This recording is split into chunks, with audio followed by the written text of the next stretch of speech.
안녕하세요. 사연을 부탁해입니다. 오늘의 사연을 소개하겠습니다. 시어머니와는 첫 대면부터 그다지 좋지가 않았습니다.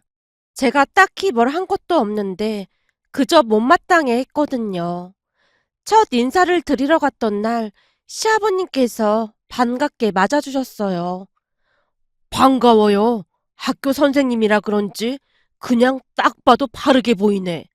바르게 보이긴 뭐가 바르게 보여. 요즘은 선생 며느리 다들 절레절레 한다는데 뭐가 좋다고 그러고 있어. 선생 며느리가 어때서? 난 좋기만 하구만. 시아버님이 연신 미소를 지으며 좋아서 어쩔 줄을 몰라 하고 계셨어요. 물론 시어머님의 얼굴에는 불만이 가득했고요. 처음 보는 자리에서 그런 행동을 하는 것이 영 못마땅했지만 남편과 시아버님, 그리고 시누이까지 반갑게 맞아줬기에 시어머님이 그러는 건 그냥 지나치면 되겠구나 싶었습니다. 첫 인사를 드리고 온 날 남편이 제게 말을 하기도 했거든요. 우리 엄마 때문에 기분 안 좋았지. 사실 우리 가족도 우리 엄마 때문에 힘들어하고 있어. 매사가 불만투성이거든. 그래서 할머니랑도 진짜 안 맞았고 말이야. 근데 결혼하고 나면 엄마랑 볼 일이 많지 않을 테니까 너무 신경 안 써도 될 거야. 참, 그리고 혹시나 엄마가 불합리한 행동을 하고 나면 조금 강하게 나가도 상관없어. 엄마는 약자한테 강하고 강자한테는 한없이 약한 사람이거든. 아무리 그래도 어머님께 어떻게 그래. 조금만 지나보면 내가 무슨 말 하는지 알게 될 거야. 우리 엄마 진짜 장난 아니거든. 그럴 때마다 내내거리고 있으면 오히려 답이 없을 거야. 그니깐 그냥 똑같이 맞받아 쳐버려. 우리 가족도 다 그러고 있으니까. 그때까지는 남편의 말이 무슨 말인지 잘 이해가 되지 않았는데요. 살면서 겪어보니 남편 말이 무슨 말인지 알겠더라고요. 시어머니는 고집불통에 소통이 전혀 되지 않는 사람이었습니다. 나중에 알고 보니 가족들뿐만 아니라 친척들과도 척을 진 채 살아가고 있었으니까요. 시어머니의 만행은 이루 말할 수가 없었는데요. 우선은 시어머니 첫 생신날을 앞두고 연락이 왔습니다. 예, 조금 있으면 내 생일이잖니? 알고는 있는 거니? 네, 어머님. 그렇잖아도 어떻게 할지 은은드리려고 했어요. 그런데 여지껏 전화 한 통이 없어? 결국 시애미가 먼저 전화하게 만드는구나. 그게 한 달 정도 남아있어서 더 이따 연락드릴 생각이었어요. 암튼 그건 그렇다 치고 니들 내 생일날 어떻게 할 생각이니? 혹시 은은한 거 있니? 네, 생각해봤는데 첫 생신상이고 해서 집에서 음식 만드는 게 좋을 것 같습니다. 물론 저는 집에서 일일이 음식을 만들어서 생신상을 준비해야겠다는 생각을 해본 적이 추후도 없었습니다. 다만 먼저 전화까지 해서 따지고 드는 모습에 문득 남편의 말이 떠올랐어요. 여보, 혹시 우리 엄마가 어떻게 할 거냐고 물어보면 반대로 대답을 해. 우리 엄마 심보가 좀 그래서 자기가 말한 거에 무조건 반대로 할 거거든. 뭐? 그니까 아예 내가 처음부터 하기 싫은 걸로 말을 하란 말이야? 그래. 그니까 조금 있으면 엄마 생신이잖아? 아마도 생신 어떻게 할 거냐고 먼저 물어올 거거든? 그럼 집에서 음식 준비해서 생신상을 차리겠습니다. 이렇게 말해. 우리 엄마 성격에 100% 반대로 한다고 할 테니까. 예전부터 엄마 별명이 청개구리였거든. 그니까 내 말 명심해. 그리고 역시나 남편의 말은 틀림이 없었는데요. 시어머니가 저를 무시하듯 말을 했거든요. 예, 넌 요즘 사람 치고 참 구식인 것 같구나. 요즘 누가 생일상을 직접 차리니? 그건 조선시대 때나 그런 거고, 요즘 개념 있는 시어머니들은 다들 외식을 한다고 하더구나. 그러니까 우리도 그냥 외식이나 하자꾸나. 넌 말이야, 나 같은 시어머니 만난 거 진짜 고맙게 생각해야 한다. 생각해봐라. 이런 신식 시어머니가 세상에 또 어디 있겠니? 네, 어머님. 신경 써주셔서 감사합니다. 그럼 식당은 제가 알아봐서 미리 예약할까요? 아니다. 너 일하는데 바쁜데 식당도 내가 예약해 놓으마. 네? 어머님께서요? 제가 해도 될 것 같은데. 내가 하겠다는데 왜 이렇게 말이 많아? 그럼 넌 그렇게 알고 있어라. 라며 시어머니가 전화를 끊어버렸습니다. 그 뒤 저는 그 일을 남편에게 전달하고 까마득하게 잊고 있었어요. 그렇게 시어머니 생신날이 다가왔고 시어머니가 다시 전화를 걸어왔습니다. 예, 내가 식당 예약했으니까 그날 저녁에 니들은 거기로 바로 오면 된다. 네, 알겠습니다. 근데 식당이 어디 있는 거예요? 혹시 본가 근처에 있는 건가요? 아니지. 너도 알다시피 우리 집 근처에 먹을 곳이 어디 있겠냐? 내가 니들 이모한테 물어보니 압구정에 한우 오마카스? 거기가 그렇게나 맛있다고 하더구나. 한우 오마카스요? 아, 혹시 오마카세 말씀하시는 거예요? 그래, 그 오마카세인가? 암튼 거기가 그렇게나 맛있다고 하잖니. 아, 네, 알겠습니다. 그럼 그날 시간 맞춰서 거기로 가겠습니다. 시어머님과 전화를 끊고 인터넷으로 땡땡 한우 오마카세를 조회해봤더니 룸으로 예약을 할 경우 1인당 금액이 17만 원이었습니다.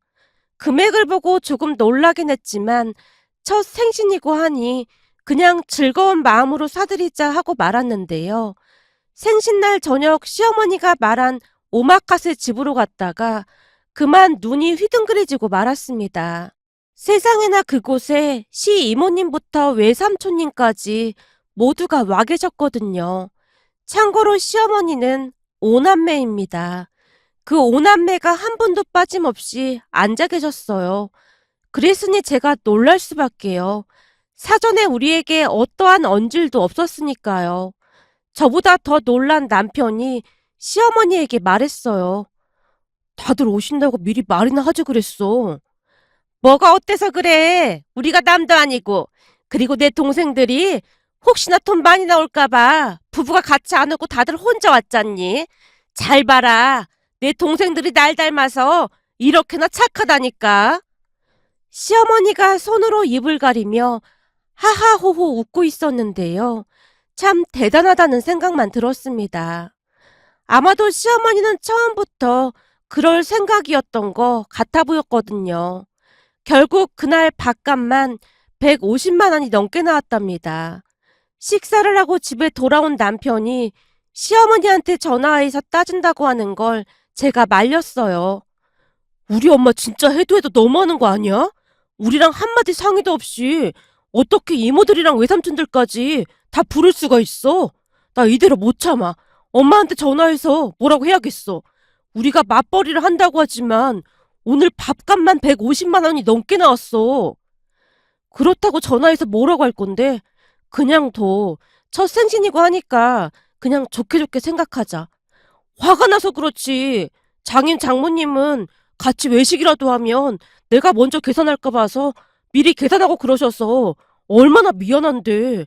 우리 엄마는 진짜 생각이 없어서 너무 없는 것 같아. 이럴 줄 알았으면 생신 선물 사지 말 걸 그랬어. 당신한테 너무 미안해. 그렇지 않아도 신식 시어머니가 어쩌고 저쩌고 하길래 뭔가 이상하긴 했어. 남편이 제게 미안하다며 몇 번이나 사과를 했습니다. 그런 남편을 보며 더 이상 뭐라고 할 수도 없었기에 그냥 좋은 게 좋은 거라고 생각하고 말았어요. 그렇게 며칠이나 지났을까요? 어느 날 시아버님께 부재중 전화가 걸려와서 제가 전화를 드렸는데요. 예, 혹시 통화 가능하니? 네, 아버님, 통화 가능합니다. 저기 말이다. 그날 식당에서 돈이 꽤 많이 나왔지? 아닙니다. 첫 생신인걸요. 나도 그날 처남들이랑 처제들이 다 나올 줄 꿈에도 모르고 있었잖니. 어찌나 황당하던지 말이 안 나오더구나. 그래서 말인데 통장으로 내가 돈을 좀 입금했다. 네? 돈이요? 그래. 그날 니들 돈 너무 많이 썼잖니. 내가 미안해서 말이다. 아닙니다. 진짜 괜찮습니다. 나도 괜찮다. 그럼 이만 전화 끊으마. 전화를 끊고 확인해 보니 통장에 100만 원이 들어와 있었습니다. 사람 마음이 참 간사한 게 서운했던 마음이 눈 녹듯이 사라지는 느낌이었어요. 액수를 떠나서 그런 배려를 해주신 시아버님께 감사한 마음뿐이었거든요. 그런데 며칠이 지난 어느 날 이번에는 시누이에게서 전화가 걸려왔습니다. 언니, 제가 바로 연락 드리려고 했는데 출장 다니고 하다 보니 연락이 많이 늦었어요. 네? 혹시 무슨 일 있는 거예요? 엄마 생신날 그 오마카세집 가격 알아보니까 무지 비싸더라고요. 진짜 우리 엄마 때문에 내가 얼굴을 못 들겠네요. 그렇게 비싼 곳에 예약을 해놓고 어떻게 그렇게 사람을 많이 부를 수가 있어요? 거기다 이모들이랑 외삼촌들은 한 번도 엄마 신경 쓰는 거 본 적도 없는데 다들 불러서 뭐 하자는 건지 진짜 너무 황당하고 언니한테 죄송했어요. 아니에요, 아가씨. 말해서 정말 감사해요. 그래서 말인데 오빠한테 언니 통장 번호 확인해서 언니 통장으로 50만 원 입금했어요. 아무리 생각해봐도 그날 돈을 너무 많이 쓴 것 같더라고요. 그 정도면 저도 무리되지는 않을 것 같아서요. 더 많이 보내드렸어야 했는데 죄송해요. 아가씨가 그 돈을 왜 보내요? 저도 엄마 자식인데 당연히 같이 해야 하는 게 맞는 거잖아요. 더 못 보내드려서 죄송해요. 신우이가 미안한 듯 몇 번이나 사과를 했습니다. 그런 신우이에게 제가 웃으며 말을 했고요. 아가씨, 사실은 아버님도 돈을 보내주셨어요. 우리 아빠가요? 정말요? 네, 아버님께서 100만 원 보내주시고 아가씨가 50만 원 보내주셔서 우린 그냥 공짜로 먹은 게 되어버렸네요. 우와, 우리 아빠 멋지다. 아빠도 미안하셨나 보네요. 암튼 돈 돌려드릴 테니까 나중에 밥이나 한번 사요. 아버님께도 돈 돌려드린다고 했더니 막 화를 내셔서 나중에 좋은 걸로 선물 하나 드릴까 해요. 저도 괜찮아요. 그니까 그냥 받아두세요. 그럼 저는 이만 전화 끊겠습니다. 라며 아가씨가 전화를 끊어버렸습니다. 그 모습에 남편과 아가씨는 시아버님을 닮았다는 생각이 들었어요. 아무리 봐도 시어머니의 모습은 찾아볼 수가 없었으니까요. 그렇게 저는 아가씨와 시아버님에게 선물을 사서 드렸는데요. 두 분 다 정말 미안해 하시는 모습에 제가 더 미안할 정도였답니다. 그 뒤에도 시어머니의 말도 안 되는 행동이 계속되었는데 그냥 간단한 일들은 제외하고 큰일만 작성해 보도록 하겠습니다. 그중 가장 큰 일은 제가 출산을 하고 일어났는데요. 그러니까 그 일은 제가 출산을 했다며 시부모님이 찾아오시면서 시작이 되었어요. 처음에는 자연분만으로 시작했으나 응급 상황이 되면서 어쩔 수 없이 제왕절개를 하게 되었는데요. 저를 보자마자 시어머니가 짜증스레 말을 했어요. 뭐니 뭐니 해도 자연분만이 제일인데 제왕절개가 뭐야, 제왕절개가. 엄마, 우리도 그러고 싶어서 그런 줄 알아? 위급 상황이어서 어쩔 수 없이 그런 건데 무슨 말을 그렇게 하는 거야? 남들은 다들 숨풍숨풍 잘 만났던데 그 쉬운 걸 왜 못하냔 말이야. 시어머니가 짜증스레 말을 하고 있었어요. 친정 부모님이 안 계신 게 다행이라는 생각마저 들 정도였습니다. 결국 시아버님이 시어머니에게 고함까지 지르셨습니다. 진짜 보자 하니까 못하는 소리가 없네. 이 정신 나간 여편네야. 그게 지금 출산한 며느리한테 할 소리야? 시아버님이 어찌나 큰 목소리로 말씀을 하시던지 순간 시어머니가 움찔한 채 입을 다물어버리는 모습이었습니다. 그 모습에 시아버님께서 다시 온화한 목소리로 제게 말을 했어요. 고생 많았다. 고생 많았어. 얼마나 힘들었니 그래? 감사합니다, 아버님. 저도 모르게 서운한 마음이 들어서 울컥하고 말았는데요. 시아버님이 시어머니 옆구리를 툭 치더니만 조용히 말했어요. 뭐야 안 주고 얼른 며느리한테 줘야 할 거 아니야. 어? 아, 봉투? 알았어. 시어머니가 쭈뼛쭈뼛 제 머리맡에 있던 가방에 봉투 하나를 넣고 있었어요. 그 모습에 시아버님이 시어머님을 다시 나무랐습니다. 그냥 봉투만 주면 어떡해. 이걸로 산후조리 할 때 써라. 이렇게 말해야 할 거 아니야. 안 주셔도 되는데. 요즘은 시부모가 이렇게 해야 신식이라고 하더구나. 라며 시아버님께서 쑥스러운 듯 웃고 계셨습니다. 시아버님의 따뜻한 말 한마디 한마디에 그저 감사한 마음뿐이었어요. 그렇게 잠시 후 아가씨 또한 제게 선물들을 잔뜩 주면서 말했어요.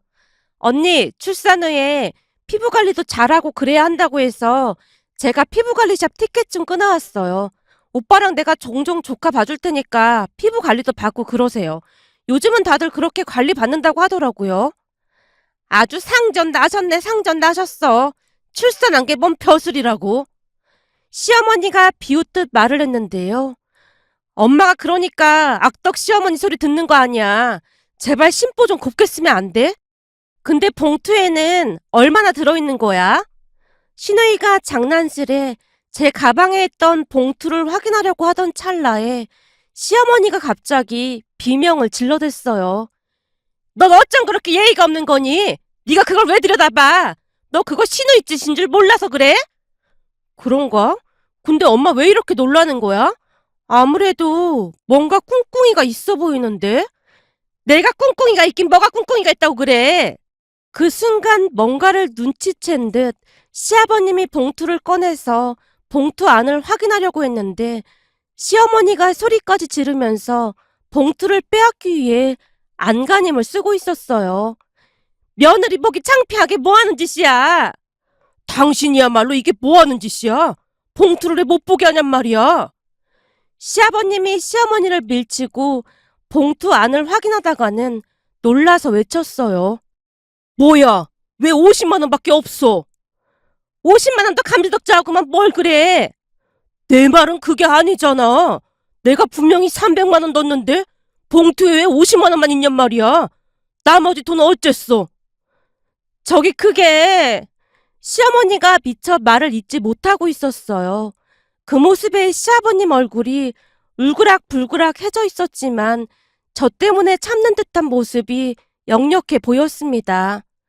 당신 집에 가서 보자고. 우선은 이 봉투 내가 가지고 가마. 나중에 돈 넣어서 다시 주마. 아버님, 저는 진짜 괜찮아요. 친정에서 산후조리원 이미 예약해줘서 진짜 괜찮아요. 내가 괜찮지가 않아서 그래. 암튼 너 볼 면목이 없구나. 시아버님이 긴 한숨을 내쉬고 있었습니다. 결국 그날 시댁이 초토화가 되었다는데요.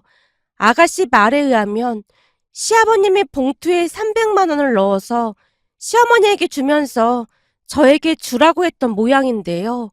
시어머니가 그 돈을 빼돌렸다고 합니다. 그날 집에 들어가자마자 시아버님이 시어머니에게 물었다네요. 당신 그 돈 어디 있어? 바른 대로 말해야 할 거야. 지금 거짓부렁했다가는 내가 가만 안 있을 참이니까. 아니 그게 내 친구 순덕이는 남편 잘 만나서 백도 사고 비싼 옷도 입고 그런다고 맨날 자랑질을 해대서 나도 가서 백이랑 옷 좀 샀어. 뭐? 그 돈을 전부 다 썼다는 말이야? 시아버님이 놀란 채 외치고 있었다는데요. 옆에서 듣고 있던 아가씨가 기가 막힌 듯 말을 했다네요. 엄마, 입은 삐뚤어졌어도 말은 바로 해야지. 그 순덕이 아줌마 핑계대고 우리한테 돈 뜯어가서 백화점 쇼핑 다닌 게 어디 한두 번이야? 그동안 오빠랑 나한테 불쌍한 척 돈 뜯어가서 백 산 것만 해도 한두 개가 아니잖아. 뭐? 그게 사실이야? 시아버님이 장롱 문을 열고는 샅샅이 뒤진 모양인데요. 장롱 구석에서 명품백이며 옷들이 질비하게 있었다고 하네요. 그리고 이번에 새로 산 명품백도 나왔다고 하는데요. 아가씨가 놀란 채 중얼거렸다네요. 엄마, 이거 엄청 비싼 거 아니야? 이거 500만 원도 넘는 것 같은데?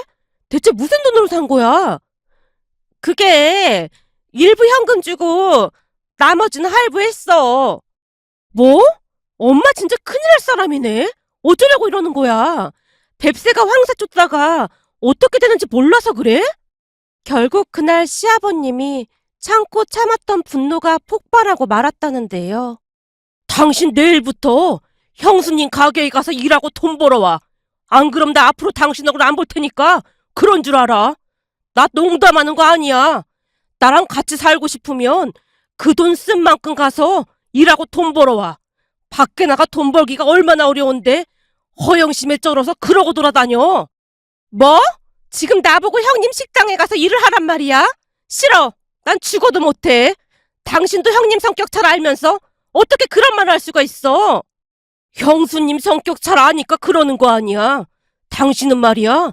쇠가 빠지게 고생을 좀 해봐야 돈 무서운 거 알지? 그동안 일을 한 번도 안 해봤으니 돈 무서운 줄 모르는 거 아니야. 이 돈 버는 게 얼마나 힘든 줄 알기나 하고 이따위 짓을 하고 있어? 빨리 결정해. 형수님 식당 가서 일할래? 아니면 지금 이 시간부터 집 나가서 혼자 살래? 혼자 살려면 돈이 필요할 텐데 어차피 일은 해야겠지만 말이야. 내가 힘들게 벌어온 돈 당신한테 한 푼도 줄 생각 없거든. 시아버님의 표정은 마치 성난 황소 같았다고 하네요. 그렇게 시어머니는 선택의 여지가 없었기에 다음날부터 큰아버님 식당에 가서 일을 하게 되었다는데요. 시아버님이 먼저 언지를 해놨던지라 큰아버님이 하루 종일 쉴 새 없이 일을 시켰다고 하네요. 한 일주일 동안 일을 하고 5kg가 빠졌다는 말이 들려왔으니 얼마나 고되게 일을 했을지 안 봐도 눈에 훤하더라고요. 그 뒤에도 시어머니는 한참 동안 일을 더 해야만 했습니다. 그러면서 시어머니는 살이 더욱더 많이 빠진 채 얼굴이 말이 아니었는데요. 그 이후로 시어머니는 2번 다시 명품 이야기는 꺼내지도 않았습니다. 시장에 가서 반찬을 사더라도 홀로 중얼거리기 바빴거든요. 아유, 뭐가 이렇게 비싸? 이거면 내가 식당에서 일을 몇 시간이나 해야 되는 돈이네. 그냥 이거 사지 말자. 라는 말까지 하게 되었거든요. 아마도 돈 벌기가 얼마나 힘든 것인지를 뼈저리게 느끼게 되었던 것 같습니다. 물론 시어머님의 성향이 완전히 바뀌지는 않았지만 적어도 요즘은 예전처럼 말도 안 되는 행동을 하지는 않는 모습이었습니다. 부디 시어머님이 지금처럼만 지내도 소원이 없겠다라는 생각만 드네요. 오늘의 사연은 여기까지였습니다. 즐겁게 보셨다면 구독, 좋아요 부탁드립니다. 고맙습니다.